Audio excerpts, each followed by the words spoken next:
What's up everybody, welcome to the video. I'm here post-workout, just bringing things back down to normal. Had a very good workout today, things are moving even better. I actually squatted today, went up to about 90, 80, I think I went up to 80 kilos. Pretty easy, did like 15-20 reps, so I'm confident I can put some more weight on the bar when I get home. Super excited about that. This is going to be a talking video, guys, so sit back, relax, grab a cup of coffee, grab some cereal, whatever you're doing, relax and enjoy this video. I'm going to talk about the reality of natural bodybuilding when we're bulking and what actually is happening. Put two pictures side by side right now. This is me, 86 kilos, shredded, pumped, versus me right now, and quite frankly, I look like I've lost muscle and I look like I've gained fat. But the reality is, I have more muscle now, and I am stronger now. So I think what a good thing to talk about is the investment into the long game, and these things fuck with your mind. You know, look at these pictures. Have I lost muscle? This has got less shape. But the reality is that that all that is still there, and it's going to come back. And playing the long game is the most important thing. So the more body fat we have, the less visual muscle you're going to have, the less cuts we're going to have in our delts, the less veins we're going to have popping up. And just generally, with the fat gone around the waist, you're going to look like you've got a wider back and no fat underneath the pec, so it looks like you've got a fuller pec, and we can get a pump easier because we're more sensitive to nutrients, because we're actually like starving ourselves of those nutrients. But because I'm in a surplus, because I have an abundance of nutrients, the pump doesn't come as well. I don't get as full. Well, I'll probably still get pretty full, but like it doesn't look as good because I still have like fat around the edges. The reality is, guys, the more body fat you have, the better your hormone balance is going to be. The more weight you have, the better leverage you're going to have, so more weight you're going to move in the gym. And we know that strength directly correlates to more muscle. That's one thing that we do know. The same thing with volume, and the same thing with frequency, and all those kind of things. Those things have correlations to more muscle. So it's important to know that yes, we may not look as good, but we are putting ourselves into this position to make that shredded version of us look even better the next time round.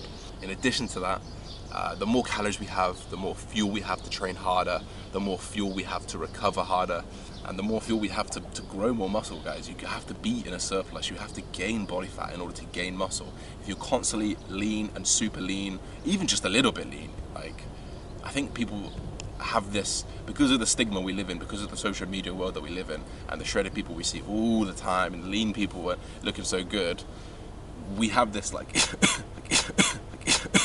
we have this need to be lean and this need to be shredded, but we don't. Like, if you are serious about natural bodybuilding, and if you're serious about bodybuilding, fuck being natural, if you're serious about bodybuilding, you need to invest. You need to gain the body fat in order to gain the muscle. And if you want to make a serious difference, you need to do it.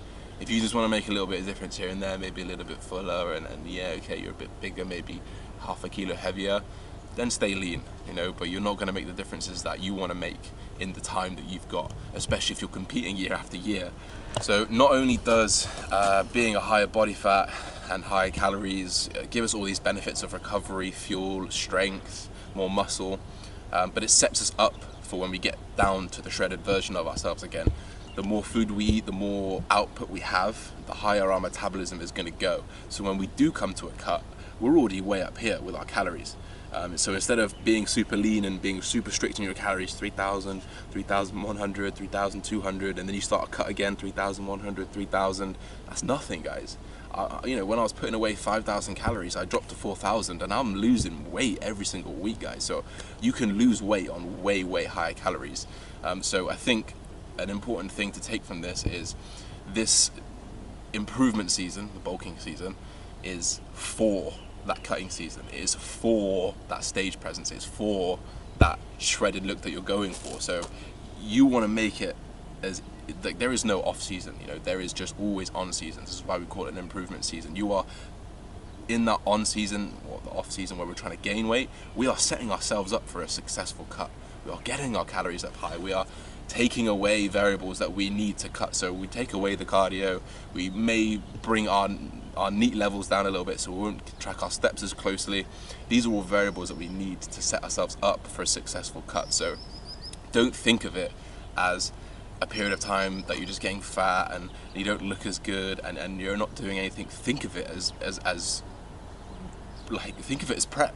Because if you think about it as prep, 6 months, 6 years, 12 years in advance, you're going to set yourself up far better than if you stay so close to that stage weight. Unless you're super far into your natural bodybuilding career, we're talking 10, 15, even 20 years into it, then there's probably no point in getting super fat because you're not going to gain significant amounts of muscle anymore. You need to be pushing the boundaries, and you need to be pushing hard, and you need to be making yourself uncomfortable and forcing the adaptation into the body. The body's not just going to adapt when you're chilling, 4 or 5 kilos above stage weight. You're not going to make the gains that you want to make. And I think that's super important to take away, because far too many people stay lean. You've got to push 30, even 40 pounds above stage weight. You need to be pushing that hard over a long period of time. We're not doing that in a couple of weeks. We're doing that over a long period of time, talking years. But you need to push that hard in order to gain the tissue that you want. And then obviously as we come back down, we look to retain it. Something that I want to touch on just before we wrap this video up. Obviously this is just how it is. Like, I wanted to just point out that don't worry too much about how you look on that off season, because you need to put that work in order to get that result that you want in the off seasons, in the on season. Sorry. So that was the main body of the video. But what I want to wrap up with is, when we think about this off season, think about it like prep. Maximize your sleep, maximize your recovery, maximize your output, and maximize everything that you're doing. Reduce stress levels. And just think about it like a prep. You've got to manage all these variables all the time in order to put and get what you want out of it. So that's pretty much what I wanted to say, guys. It was more of just a rant rather than like a typical video. But you get people say like, "Oh, why are you mini cutting now?" Or "Are you not getting too fat?" Or "Are you staying too lean?" Like, this is how it should be. Gain the weight, push the boundaries, get stronger, eat more, and just take care of those variables. That's it, guys. Don't forget to like, comment, subscribe. See you very soon.